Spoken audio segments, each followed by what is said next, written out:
आज पढ़ेंगे class 10th का चैप्टर 3। इसमें 3.2 तक हमने पढ़ लिया है। ठीक है, तो 3.2 में क्या किया था हमने? Solution of pair of linear equation solve किया था। तो एक मेथड हमने सॉल्व किया था, ग्राफिकल मेथड से सॉल्व किया था।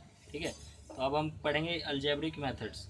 ठीक है, अलजेब्रिक मेथड में 3 टाइप के होते हैं। एक होता है सब्स्टिट्यूशन मेथड, एक होता है एलिमिनेशन मेथड और एक होता है क्रॉस मल्टीप्लिकेशन मेथड। ठीक है, तो जो जो हमने पढ़ा है और जो अब पढ़ेंगे एक बार उसको फिर से रिव्यू कर लेते हैं उसका। ठीक है, तो हमने pair of solution of pair of linear equation की बात कर रहे हैं। तो पेयर ऑफ लीनियर इक्वेशन के सॉल्यूशन निकालने की बात कर रहे हैं। ठीक है, तो 2 तरीके होते हैं। एक होता है ग्राफिकल मेथड जो हमने पढ़ लिया है। ठीक है, कौन सा मेथड है? Graphical method. ग्राफिकल मेथड में क्या होता था कि जो भी पेयर ऑफ लीनियर इक्वेशन थे उसको ग्राफ पे ड्रॉ करते हैं और जो इंटरसेक्शन पॉइंट हमें मिलता है उसके कोऑर्डिनेट जो होते हैं वही सॉल्यूशन कहलाता है।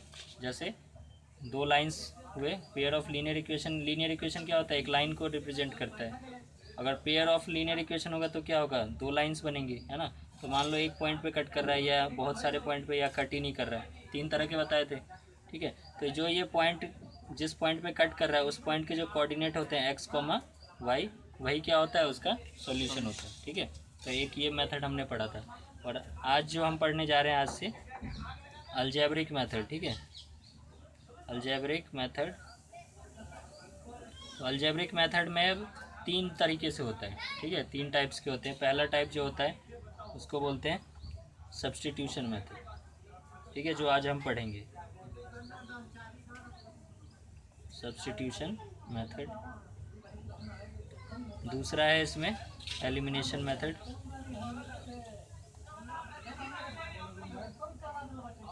और तीसरा हम पढ़ेंगे क्रॉस मल्टीप्लिकेशन मेथड।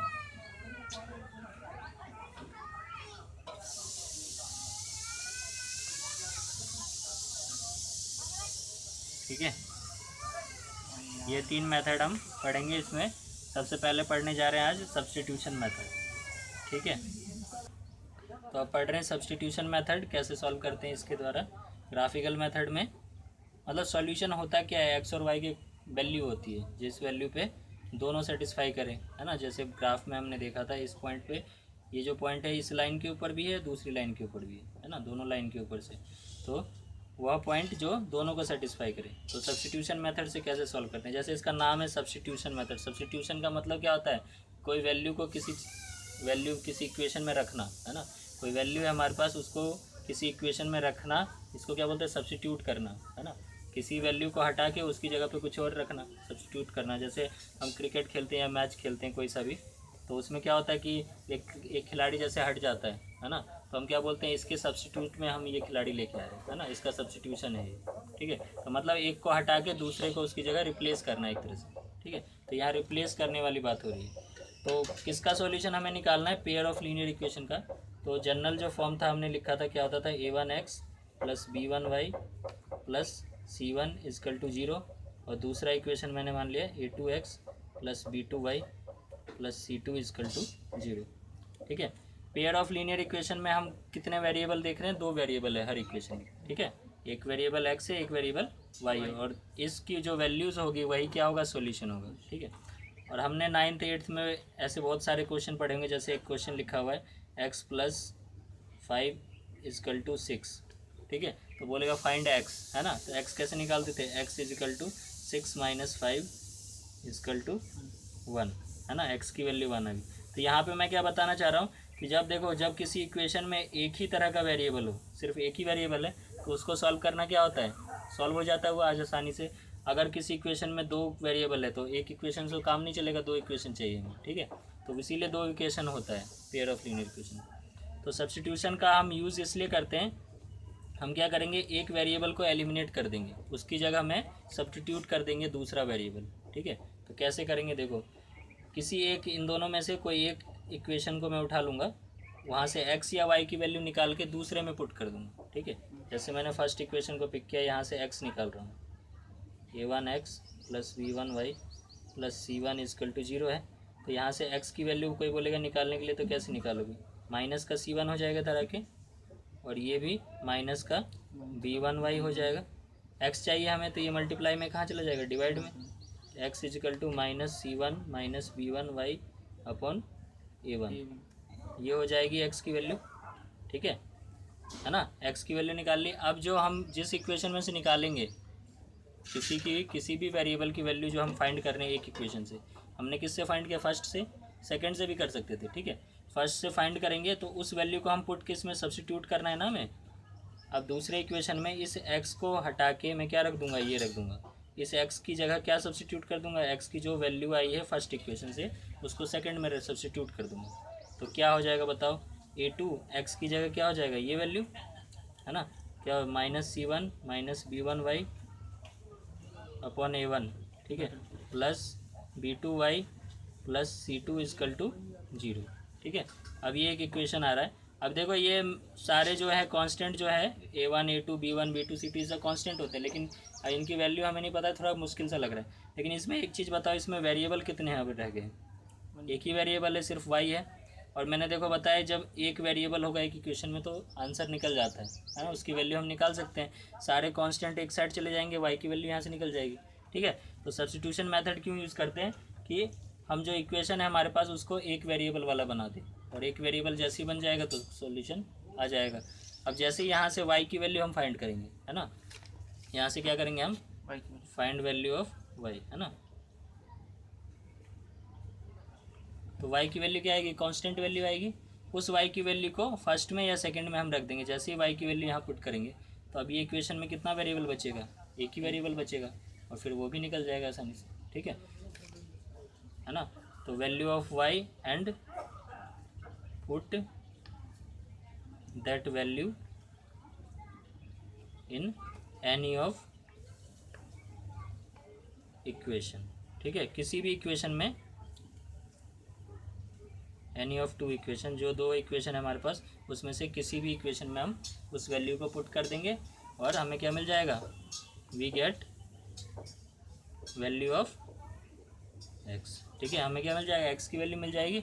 समझ में आ रही बात, हाँ ठीक है। तो इस तरह से हमें करना है, ठीक है, सब्स्टिट्यूशन मेथड में।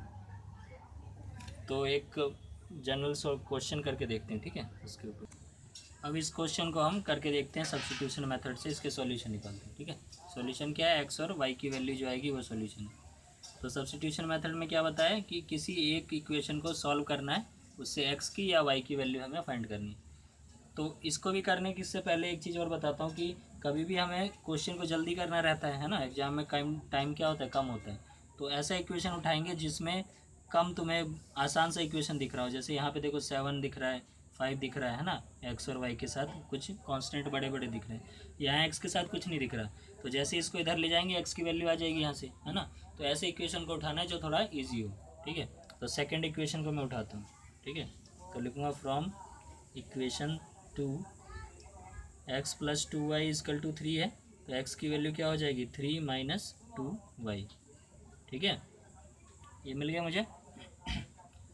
अब क्या बोल रहा हूँ, कहाँ से मैंने इसको सॉल्व किया, इक्वेशन 2 को सॉल्व किया, तो अब इसको पुट किस में करेंगे, 1 में करेंगे। ठीक है, जिसमें से उठाएंगे वैल्यू उसमें नहीं पुट करके दूसरी इक्वेशन पुट करना। ठीक है, तो putting value of x in equation first. ठीक है, तो फर्स्ट इक्वेशन में एक्स की जगह क्या रख देना है, 3 माइनस 2y सब्स्टिट्यूट कर रहे हैं हम। तो 7 देखो 7x minus 5y is equal to 2 है, तो x की जगह ये रख देंगे तो क्या हो जाएगा, 7x की जगह रख दिया 3 minus 2y minus 5y is equal to 2। ठीक है, अब इसको 7 को मल्टीप्लाई करना पड़ेगा, 7 3 जा 21 minus 14y minus 5y is equal to 2। अब y एक ही वेरिएबल है इसमें, क्वेश्चन में दिख रहा है, आसानी से सॉल्व हो जाएगा। यही हमें करना है, ये इस तरीके को यूज़ करने का मतलब ही यही है ना, इसीलिए हम इसको यूज़ कर रहे हैं कि एक वेरिएबल बच्चा है बस मेरे इक्वेशन। ठीक है, 14 और 5 कितना होता है, 19।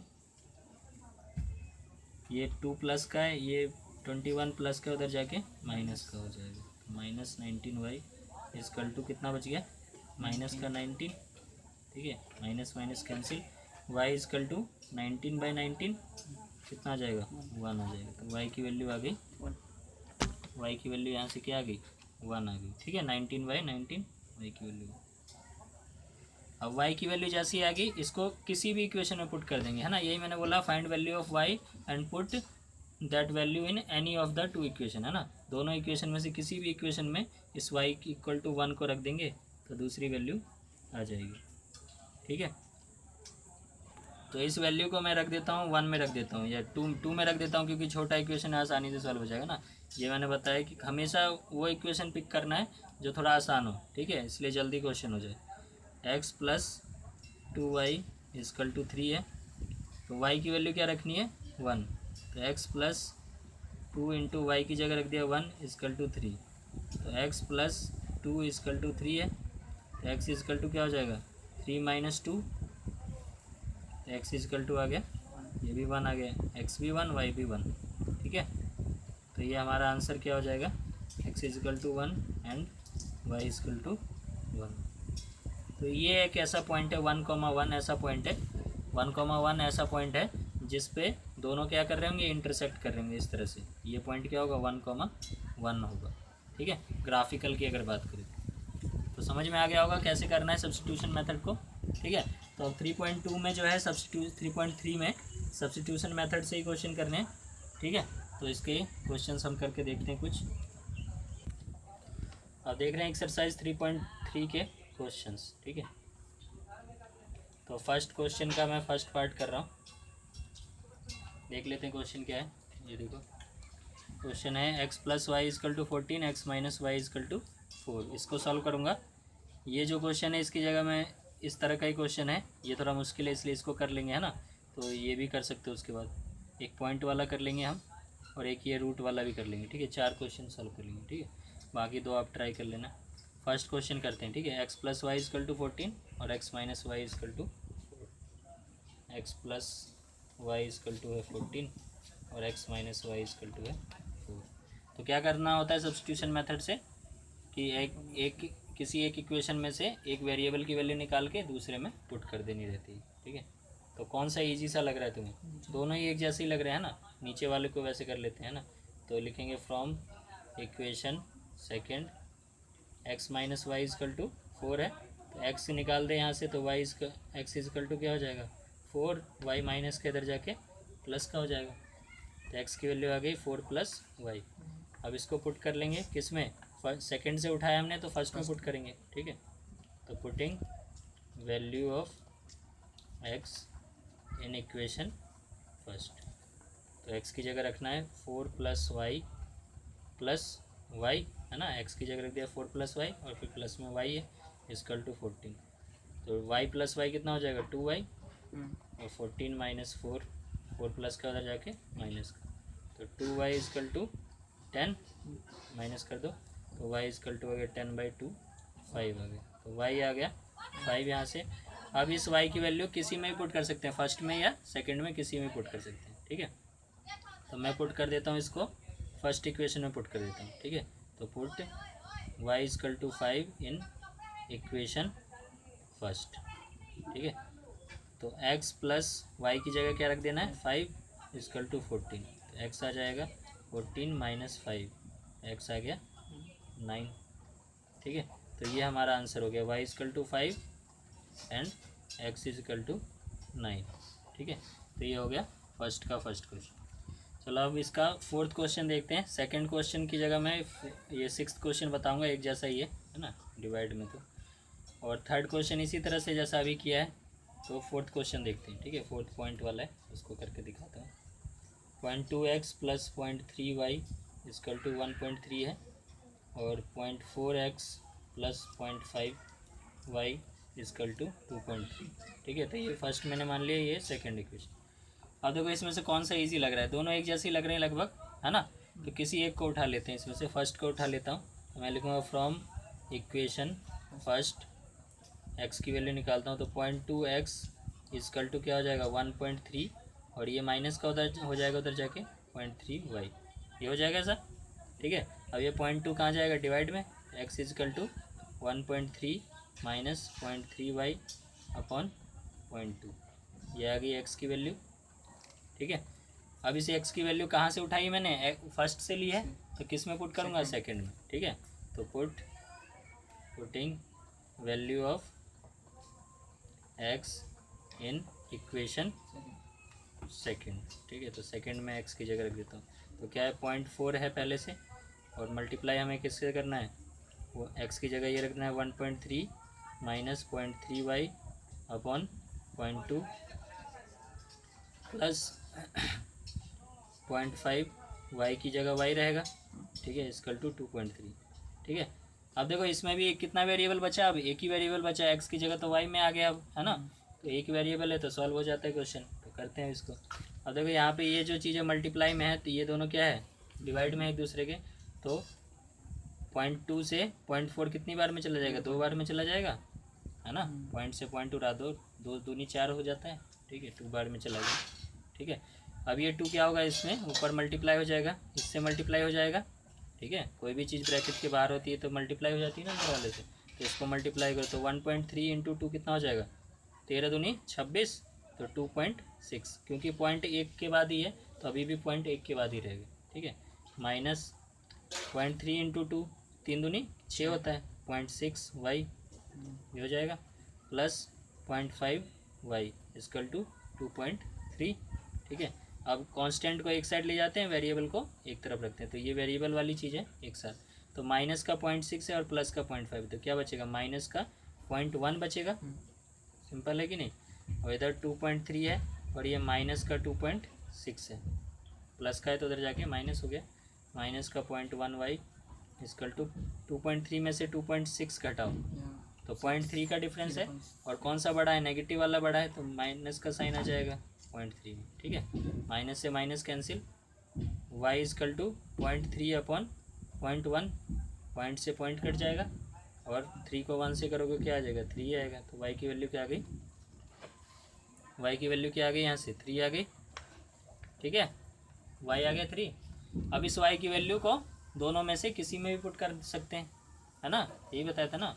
तो क्या बोलेंगे, यहाँ पे बता देता हूँ इतने इस जगह पे, तो put y equal to 3 in equation, किस में पुट करें, फर्स्ट में ही पुट कर देते हैं। ठीक है, इन इक्वेशन 1, इक्वेशन 1 है हमारा 0.2x प्लस 0.3y, y की जगह क्या रखना है, 3 रखना है।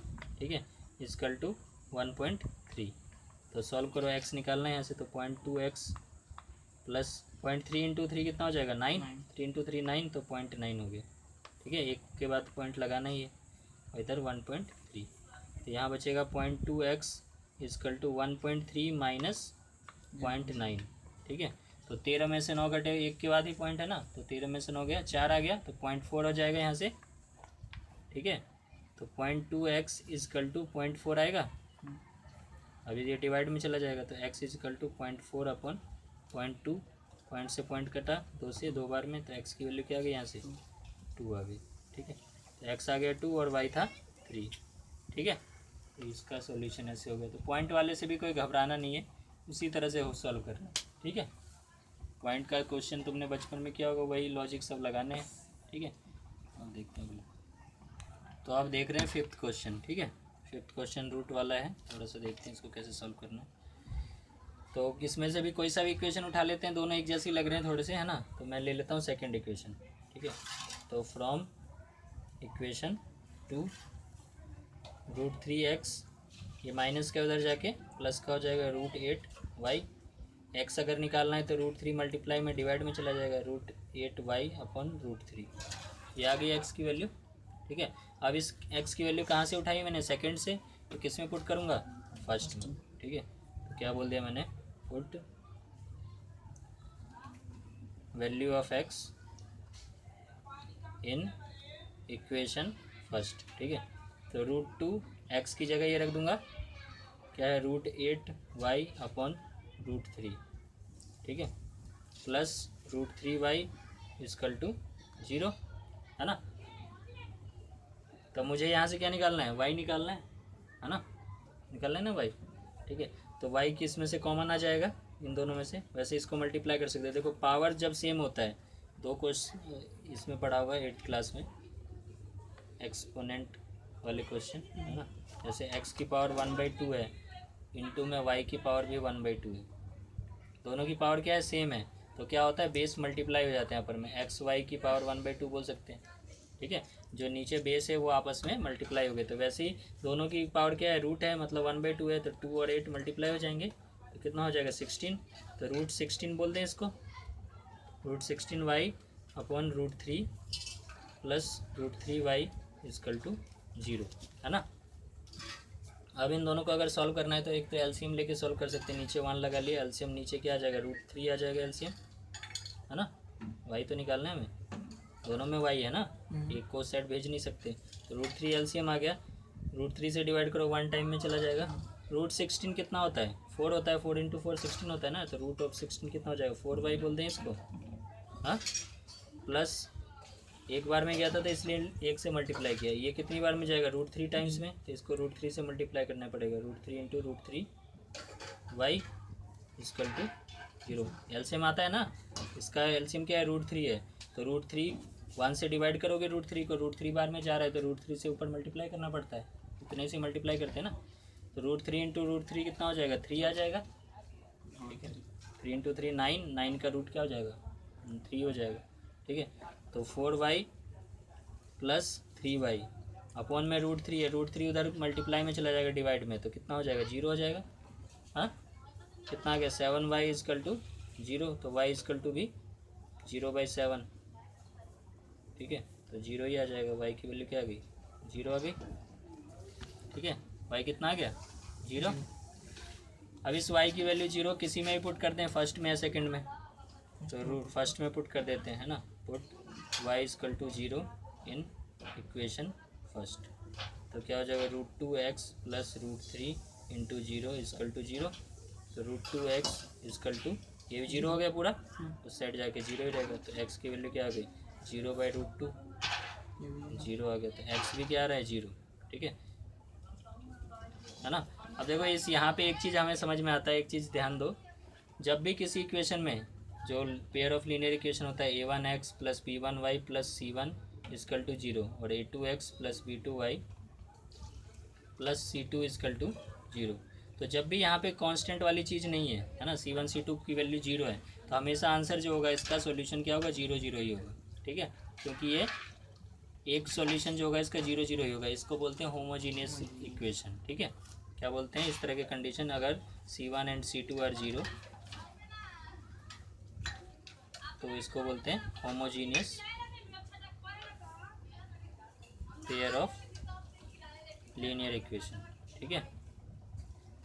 और इसका जो सॉल्यूशन होता है, one of its solution is